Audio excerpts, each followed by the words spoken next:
This is the Dreamers Podcast, where dreamers share their stories to inspire you. Now, join host Joe Pardo as he interviews a dreamer who's living their dreams.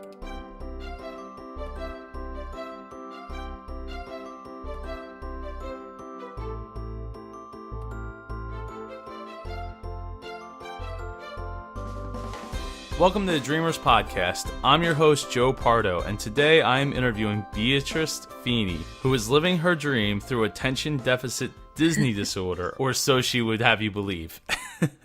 Welcome to the show.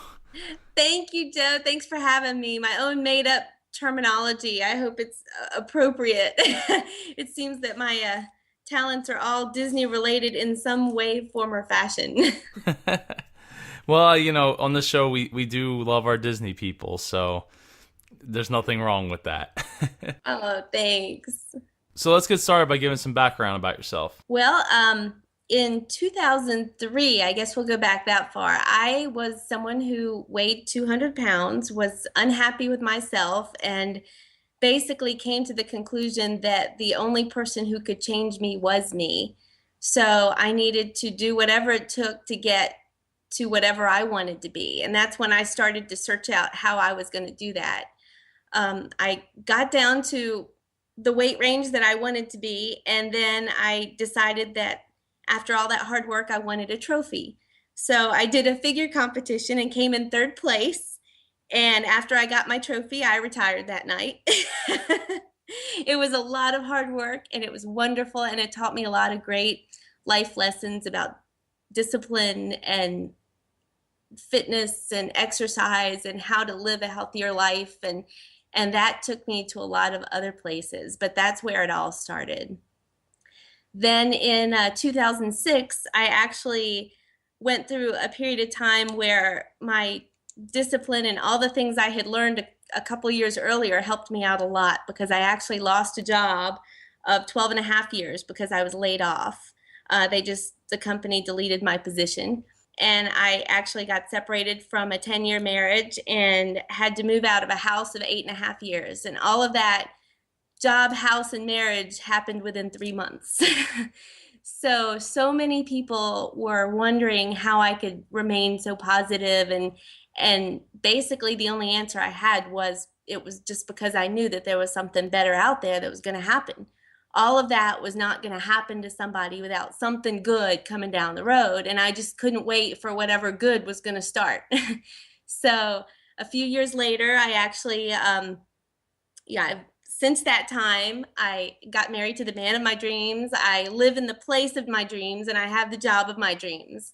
So all of that has totally come back around. And one day I was at work, I got an email from a former coworker that I worked with at the TV station that I had lost my job at a few years earlier. The email said, "Your job is open." And I just replied to her, LOL. And she said, "No, seriously, your job in the Orlando market at a TV station is open, and I can't think of anyone who would rather live closer to Disney than you." So my husband and I was remarried at that time. We had just gotten married, so it was, brand new marriage. We hadn't even been married a year. We talked about it, and he said, "Well, go for it. You love Disney. You'd love to be down there. You miss working in TV, so try it. It won't hurt to try." So I applied. They gave me a couple of interviews on the phone. I was a little disappointed that they didn't even fly me down for an interview, because I really wanted to come to Orlando. But they gave me the job, and 2 weeks later, believe it or not, I was here without even thinking I was going to be living in Orlando. But my friend said, "I have a guest room in my 2-bedroom apartment, so you can stay in my guest room until you find a place to live." So my husband was back at home packing up everything and trying to prepare to move. And I was just staying in her guest room and working a new job, and just basically came down here on an email. It was like, "Your job's open." And that's how my life changed. But I've always been the type of person to just find something and go for it, no matter what direction it is, no matter what it is. It's how I got into the Run Disney, all the races and all the medals and all the things that I'm doing now. I run with my WDW radio running team. We raise money for our Dream Team project through Make-A-Wish. So we help wish children help make their wish come true by coming down to Disney. I've recently married a couple at Disney World. I mean, just every which way you can turn, it just kind of comes into my plate, and I just figure out how to do it and go through the proper steps to make it happen. Well, before we move on, could you explain how you were able to marry a couple in Disney World? Believe it or not, Florida is one of 3 states in the country that allow a notary public to marry a couple. And so my friends wanted a really small wedding. It was just the 2 of them and their daughter. And my husband was actually the second witness because we needed 2 witnesses. And so they just had a really tiny wedding with us. They had booked the fireworks cruise at the Contemporary. So, you go out on the boat, and they even, because you have a driver, they allow the champagne and the cake on the boat with you, because since you have a driver, you're not driving yourself. You could, we just had a small little ceremony. And it actually ended up with thunder and lightning and some rain. So we did have a backup plan of where we went with that. But, because it was so small, it wasn't like it attracted a scene.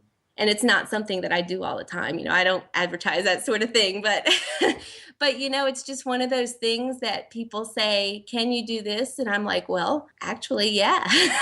I'll figure out the proper steps to take. I've never done it before, but we'll figure this out. And, it's little things like that I'm kind of proud of, that, you just make those steps forward to learn new things and to always try something fun and exciting. Yeah, you got to try. That's usually the first step towards completing it. It's just trying. I mean, you can think about things all the time, but that doesn't get you anywhere. That's one thing people say all the time, like, how did you know how to do it? I'm like, well, you just have to research it. I mean, if you don't try it, you'll never actually do anything. You could succeed, but not if you don't try. You could fail, but, I'd rather try something and then have to try it again later than just never try to begin with. So I'm actually not surprised that Florida is one of the few states that lets almost anybody marry people. Yeah, really. It's a pretty wacky state. I was amazed that Vegas wasn't on there, but Really? Yeah. Well, that would hurt their industry. I guess so, but that's not something I generally do. But it just happened a couple weeks ago, and I'm just really excited for them. And it was another opportunity to learn something new and just go for it, Definitely. So what would you say inspires you? I just always want to be better than the person I was yesterday somehow. And I don't know what I may do tomorrow, but I hope that I learn something new every day. The way I look at things is every single day is like a blank picture. And then you wake up in the morning and you create your masterpiece. So whatever it is that you might be doing on that one particular day, just try to do it well, or do something, learn something that you didn't know yesterday. And that's what inspires me all the time. Oh, that's really nice. How did your dream of getting in better shape come about? I just didn't like how I was at the time. And the only way to change that, rather than just sit there and complain about it, wasn't fixing anything. So basically, I needed to learn how to eat better. I needed to learn how to properly exercise better and to do things along those lines. Even after the competition that I did, I continued to work out in the gym, and I still do that now. But the running actually started from marathon weekend of 2012. I was down there, and the team that I run for now, we actually had a Make-A-Wish family that was down there. And some of the people on our team got the opportunity to meet the family. And they were so incredibly touched at the lives that they lived. The child that was going through so much, the family that was going through such incredible things every single day with hospitals and treatments, and just the fact that they had a few days that they could just put all that behind them and just enjoy everything magical. It touched them so deeply that on marathon weekend of 2012, I did probably the craziest thing I think I've ever done, and signed up for a Princess Half Marathon when I was not a runner. I don't think I had run a complete mile at that point. So I had 6 weeks to train. And I started training immediately and building up and realizing what sort of a challenge I had taken on. And it was the inspiration of seeing, imagining the faces of the Make-A-Wish children and, how they can't run. So I needed to be strong and do this for them. And in my head, I'm thinking all these things. I literally was crying as I was running sometimes because I was just thinking about the reason that I signed up to do it. And from that point on, I've done 2 marathons, 2 half marathons. I did the Dopey Challenge this year. Oh, congratulations on that. Thank you very much. That was another huge one for me. And, most people stop at the 48.6, but, I'm just not the average crazy person. So I met with some of my friends on Monday morning and we rounded out that last 1.4 to make it an even 50. So we actually created our own sort of ultra marathon. So we did the 5K, 10K, half marathon, full marathon, and then rounded it out with the 1.4 to make it 50 miles in 5 days. So that's how I got into Run Disney. And by being a runner and inspiring some of my coworkers and things, we actually did a 5K. We coordinated it because I work in a mall office. And our mall management office got with a local charity, Families in Transition. And so we developed a 5K that we actually put it together and, got sponsors and got runners. And we had a really great turnout February the 1st. And we did our first 5K, Get Fit for Fit. And so now I've not only been a runner, but been on the coordinating side of it as well. So it's been a heck of a fun time trying to figure all this stuff out. So something that I usually ask the people that are into Disney that are on my show is what got you into Disney? When I was a kid, I always wanted to go to Disney, and my parents were not Disney people. I put that in quotation marks. They actually said those words to me. My mother was like, "I'm not a Mickey Mouse person," and all that sort of thing. So I never actually had the opportunity to go until I was an adult. And when I did go, I was so absolutely blown away by how wonderful I thought everything was that I literally was crying when I checked out of the resort I was staying at. I stayed at the Contemporary, my very first trip, and as I checked out, I had just tears coming down my face. And that day I joined the Disney Vacation Club. And so I've been many times since then. And now, even though I live here, I still go visit and use my DVC points and have a travel agency that I still contact when I like to do my Disney trips. So absolutely still total Disney dreamer, because when I got there the first time, I had always dreamed of being there. And it was like every single moment that I was there was like something I had never had. I've never gone on a lot of family vacations as a kid. I've never had, the Disney family, the siblings, the fun experiences that so many other people see. So now I get to see other families doing that. And just being a small part of that is so fun for me. And I'm still a kid at heart, too. So it's like I went to see Peter Pan one time and he was like, "Will you be my mommy?" And I said, "Well, no, because I'm never going to grow up either." So then we decided we were just going to be friends forever. So, it's one of those things. I'll just never grow up, and I'll always enjoy it. So how was your dream of getting in better shape received by your family? My mom was not real happy about it because she was actually a head chef in Germany when she met my dad. So she really enjoyed cooking, and she really wanted me to come over and eat more. And she was not happy with my, food choices and dietary changes and the fact that I was working out so much, and they had a kind of a tough time with it. And in fact, my parents didn't even go to see my show. So it was kind of difficult to do all that, but it was something that I wanted, and I needed to do it for my own health and for my own happiness. And they're proud of me to this day. And, they bought me a necklace and they told me they were proud of me. But it was just the fact that I could tell that they still wanted me to be the old me.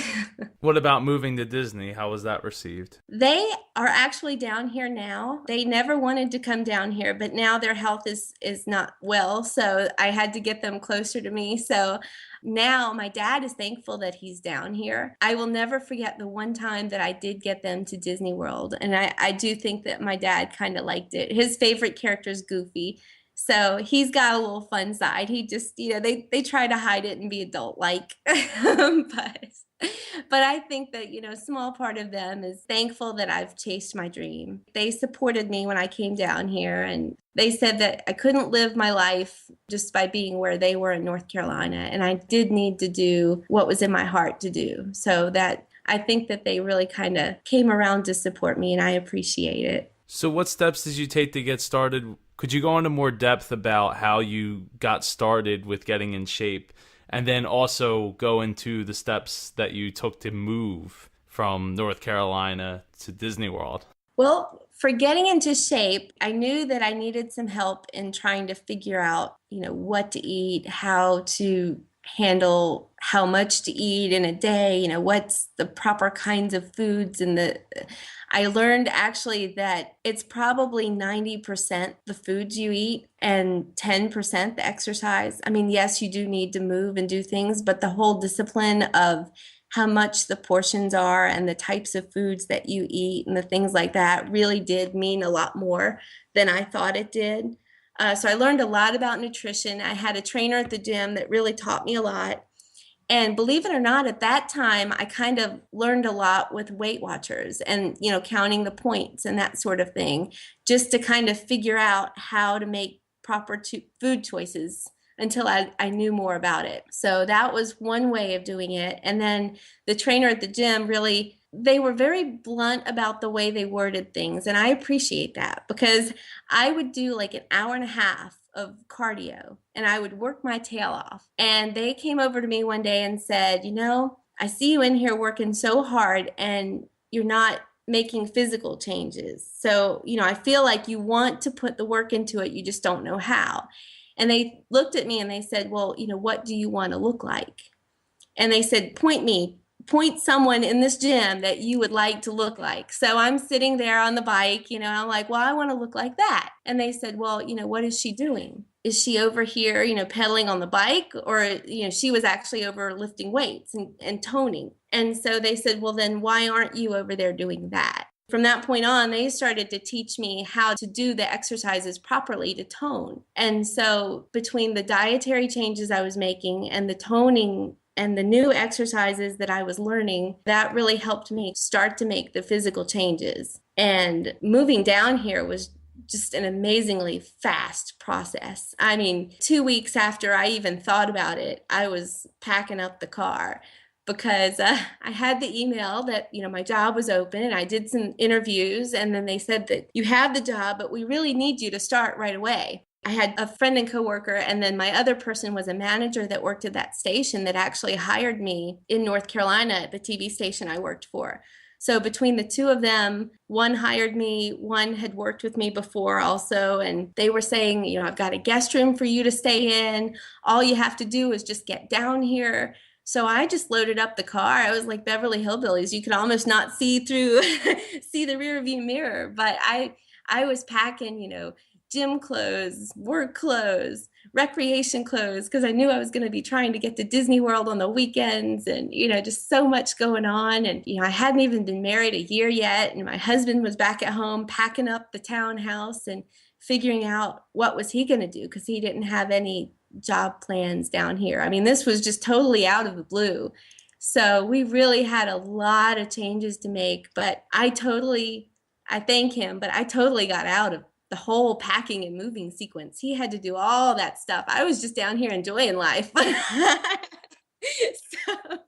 So he gets a lot of credit for all that he did on that one because I came down here and just enjoyed every moment of the transition. I don't think you mentioned earlier, what do you do in the television industry? Well, I actually started out in production, in audio and camera and all that sort of thing. And I decided at that point that I wanted a more normal schedule because I was either coming to work at like 3:30 in the morning or I was there until midnight, basically. So, and I was working every holiday because on Christmas Day you're sitting at home and, those news people are on there.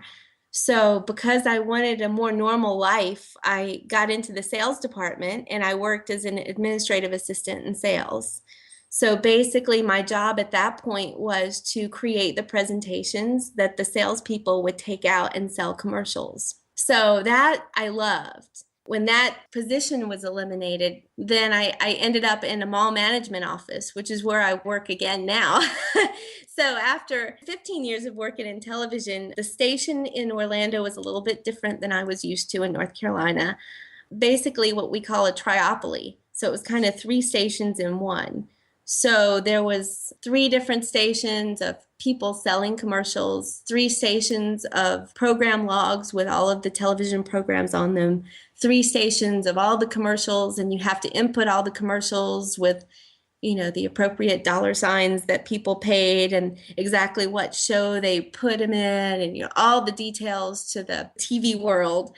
And because there were 3 stations in one and so many people were stressed out, it was a completely different world. And I decided that with the stress level that I had, I needed to find a more happy place. So I left the TV world after 15 years and work in the mall management office again. And every day I'm so thankful because it's fun. I mean, every day has its challenges. There are still things that happen with, tenant issues or customer issues or, Christmas time and, the busy times. And, there are all sorts of things that happen. But I'm thankful every day because I truly love what I do now. And to me, it's a much happier environment. It's a great team.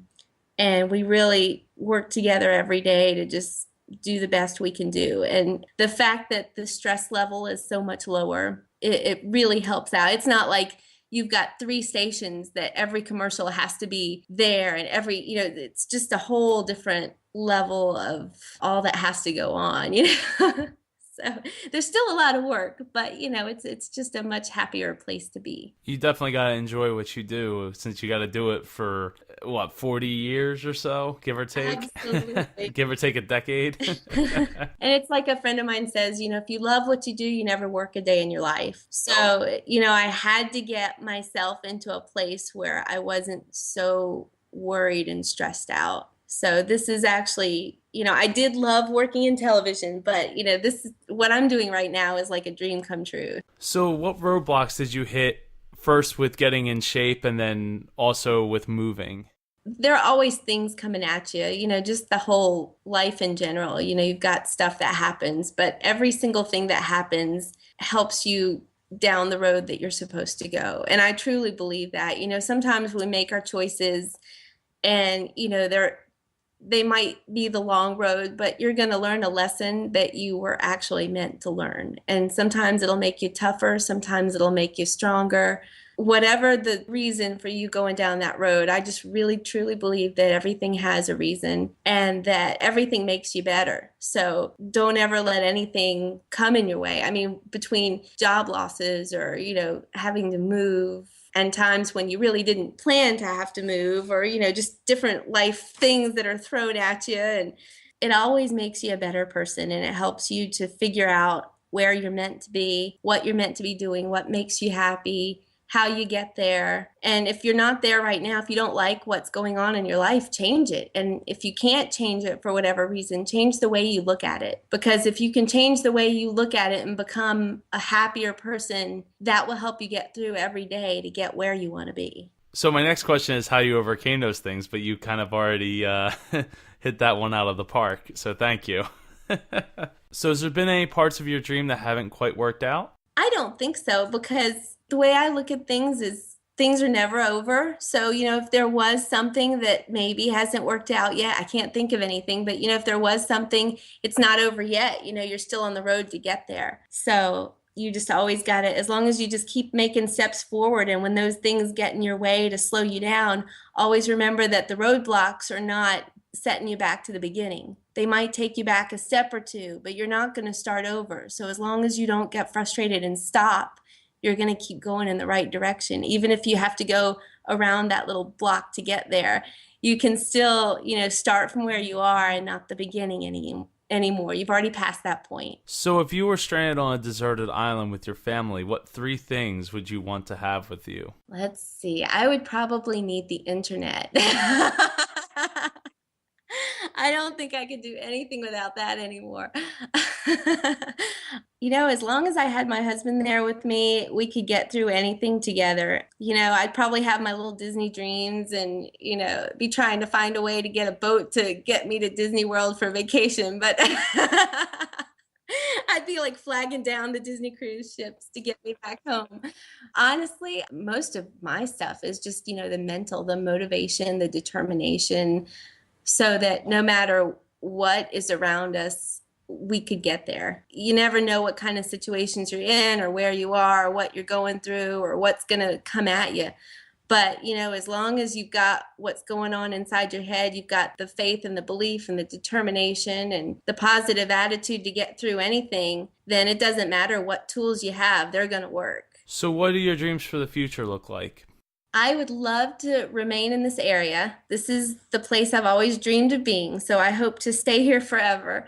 I do honestly kind of hope that somehow my life might take on a little bit more Disney. I have so many friends that do, podcasts and blogs, and I have a blog that I actually don't have much time for between working and, working out and running, and I volunteer with Run Disney events, and I just recently volunteered with Special Olympics Florida. So with all of the different, like I said, the ADD, attention deficit Disney disorder, anything related to Disney. The Special Olympics was held at ESPN, Wide World of Sports. So by being affiliated with Disney sports enthusiasts, I was able to volunteer and really see the faces of those kids. And I just hope to continue to, if I'm not running, I'd like to be volunteering. I'd like to be doing more with all of my friends that do the, Disney dreaming things that just like you do. I love your show and I've really enjoyed it so far. But,